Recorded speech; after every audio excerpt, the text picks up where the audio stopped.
សូលោកគ្រូនិងសួស្តីមិត្តរួមថ្នាក់ទាំងអស់គ្នាពួកយើងមកពីជំនាញវិទ្យាសាស្ត្រកុំព្យូទ័រក្រុមឆ្នាំទី2ក្រុម A នៃវិទ្យាសាស្ត្រជាតិរួមបច្ចេកទេសកម្ពុជាថ្ងៃនេះដែរពួកយើងមកបកស្រាយអំពីផែនការនៃការដាក់កាមេរ៉ាសុវត្ថិភាព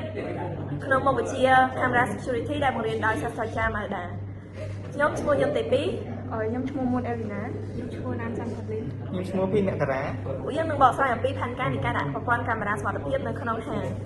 មេតិការបស់យើងមាន5ទី1ការចោះទៅកាន់ទីតាំងផ្ទាល់និងការរៀបចំប្លង់ក្នុងការបំពាក់កាមេរ៉ាសុវត្ថិភាពទី2ការជ្រើសរើសប្រភេទកាមេរ៉ានិងប្រព័ន្ធដែលត្រូវដំឡើងនៅក្នុងហាងទី3ឧបករណ៍ដែលប្រើប្រាស់ក្នុងការដំឡើងប្រព័ន្ធកាមេរ៉ាសុវត្ថិភាពនិងទី4វិក័យប័ត្រក្នុងការចំណូលចំណាយនិងប្រាក់ចំណេញទី5ការវិភាគនិងផែនការក្នុងការដំឡើងប្រព័ន្ធកាមេរ៉ាសុវត្ថិភាពចំណុចដំបូងដែលខ្ញុំនឹងលើកមកនិយាយនោះគឺការចុះទៅកាន់ទីតាំងហាងផ្ទាល់និងការរៀបចំប្លង់ក្នុងការបំពាក់កាមេរ៉ាសុវត្ថិភាព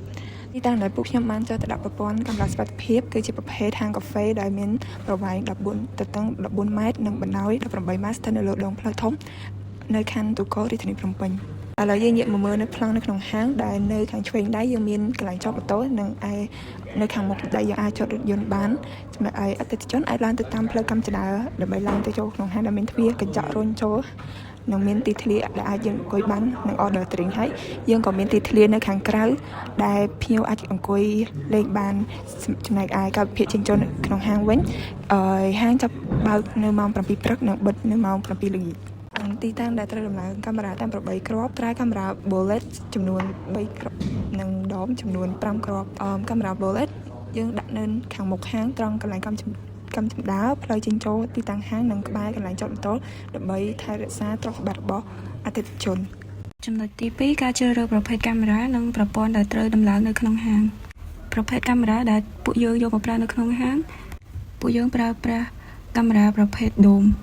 ដែលវាជាប្រភេទកាមេរ៉ាដែលមានស្រោមជួយការពារឡេនខាងក្នុងពីទលាយដីឬក៏កម្ទេចផ្សេង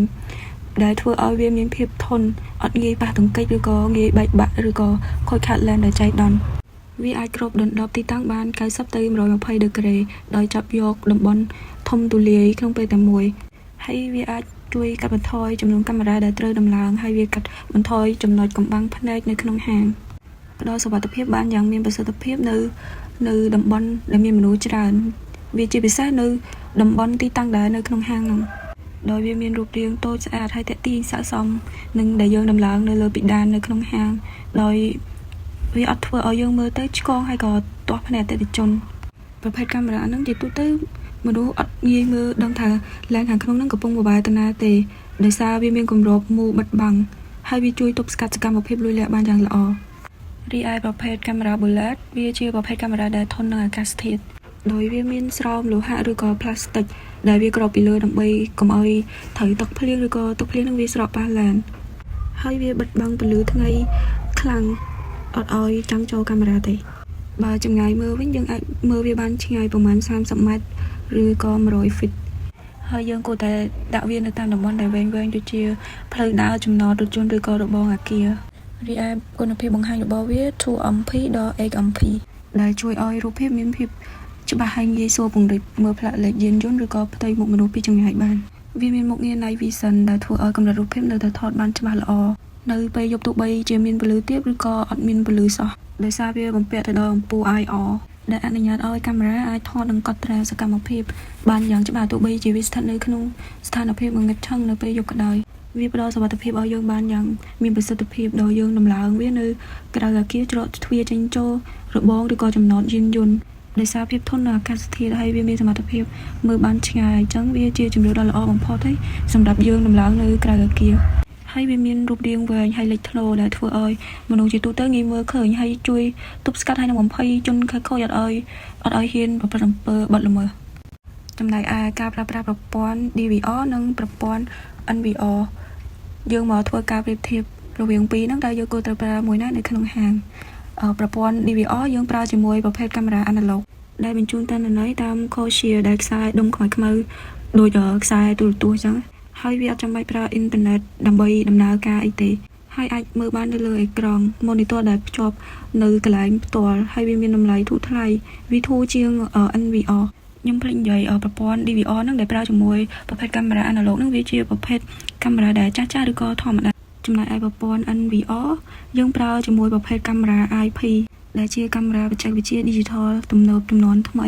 ដែលមានសមត្ថភាពខ្ពស់រូបភាពវាច្បាស់ហើយមានមុខងារ AI ឆ្លាតវៃហើយច្បាស់ជាងកាមេរ៉ាម៉ូដដែលចាស់អាណាឡុកនិងឆ្ងាយហើយវាបញ្ជូនទិន្នន័យតាមខ្សែអ៊ីនធឺណិតហើយយើងអាចប្រើប្រាស់អ៊ីនធឺណិតបានយ៉ាងរលូន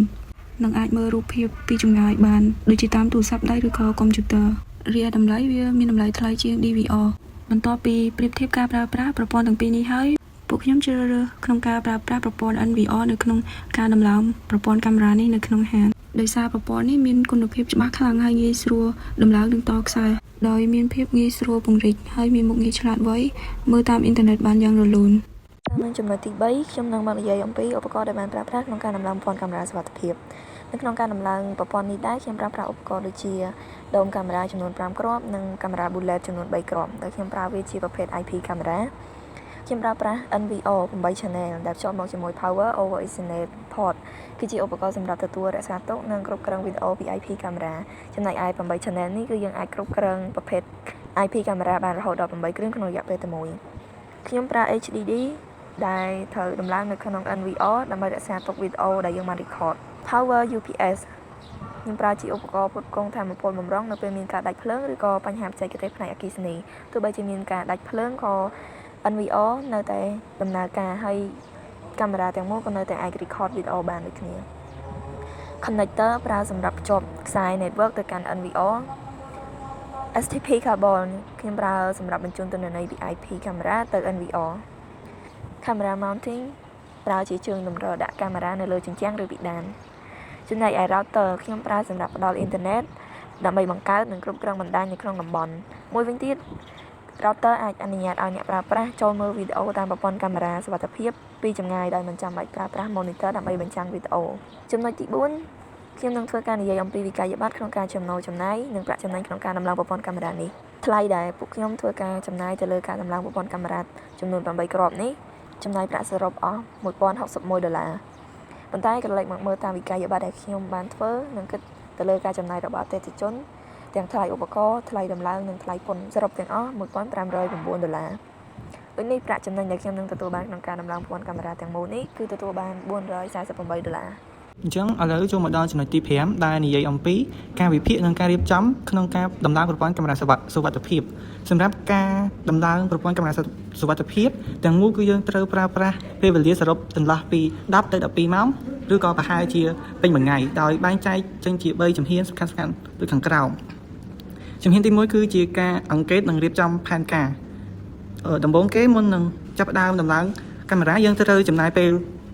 ប្រហែលពី30នាទីទៅ1ម៉ោងអាស្រ័យទៅលើទីតាំងដែលយើងត្រូវដំឡើង